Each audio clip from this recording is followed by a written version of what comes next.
In most mammals, vitamin D is synthesized through environmental exposure. When ultraviolet light reaches the epidermis, it converts 7-dehydrocholesterol into an active precursor. Dogs are a significant metabolic exception.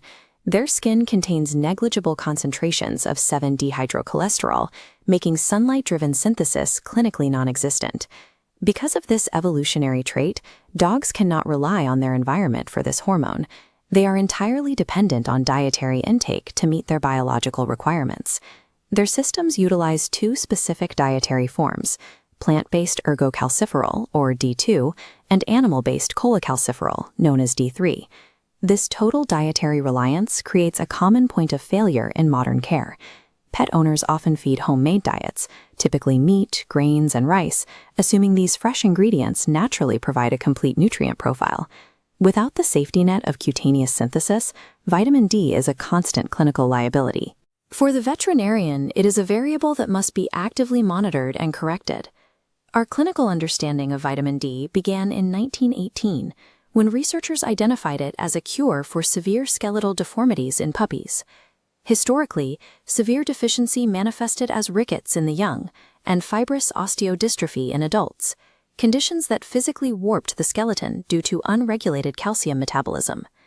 Sir Edward Mellanby found he could reverse these deformities by administering therapeutic doses of cod liver oil containing what he called an accessory factor. Long before synthetic vitamins were available, fish oil served as the primary medical intervention to prevent developmental skeletal collapse. Because of this history, the standard dietary recommendations from AAFCO and the NRC are still primarily designed to prevent these basic bone abnormalities.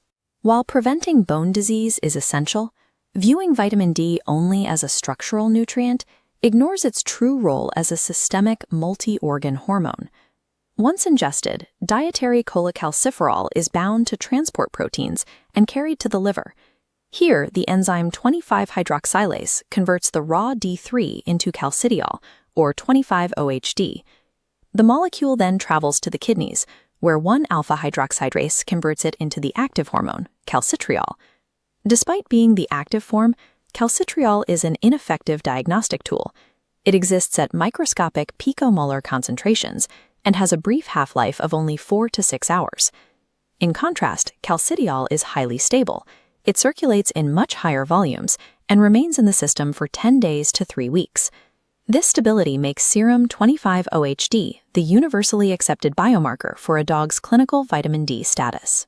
Modern clinical data indicates that systemic sufficiency requires a target range of 100 to 120 nanograms per milliliter, with toxicity concerns generally beginning above 150. A 25-OHD reading serves as a precise measurement of the dog's total endocrine capacity. Cardiac myocytes express their own vitamin D receptors. This hormone regulates the calcium metabolism that drives every rhythmic contraction of the heart. Clinical findings show that in cases of congestive heart failure, low serum 25-OHD levels correlate with a measurable spike in mortality risk. In chronic valvular heart disease, vitamin D concentrations drop progressively as the condition advances, especially in stages C and D. This deficiency is not just a symptom, it is a compounding risk factor that accelerates the physical remodeling of the heart. Because cardiac health is intrinsically tied to vitamin D status, a cardiological workup must include a nutritional assessment. Calcitriol is a potent immune modulator, controlling cell growth and reducing systemic inflammation. In dogs with immune-mediated diseases, low biomarker levels are associated with statistically shorter survival times. This creates a specific vulnerability for dogs with chronic enteropathy and protein-losing enteropathy. These gut conditions create a negative feedback loop.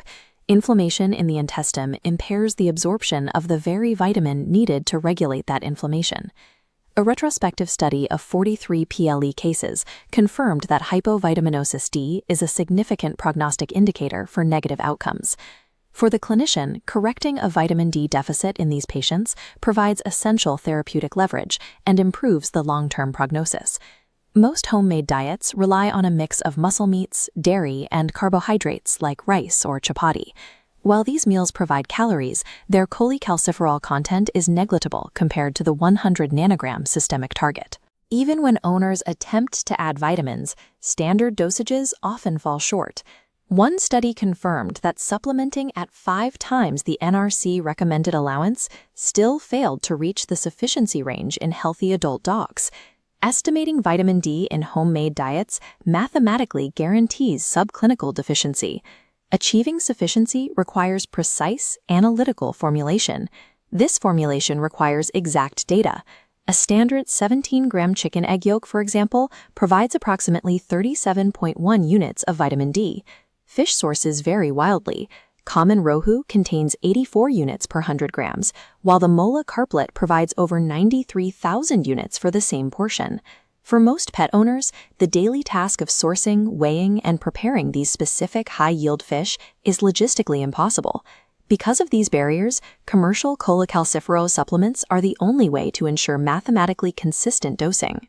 However, even the most precise supplementation fails if the dog refuses the delivery method.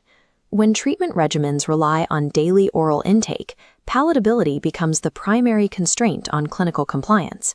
Without it, the therapeutic dose remains in the bowl. Preventing heart, immune, and GI failure requires moving beyond the historical focus on bone health. Modern clinical success depends on the aggressive, consistent management of systemic vitamin D through precise and palatable correction.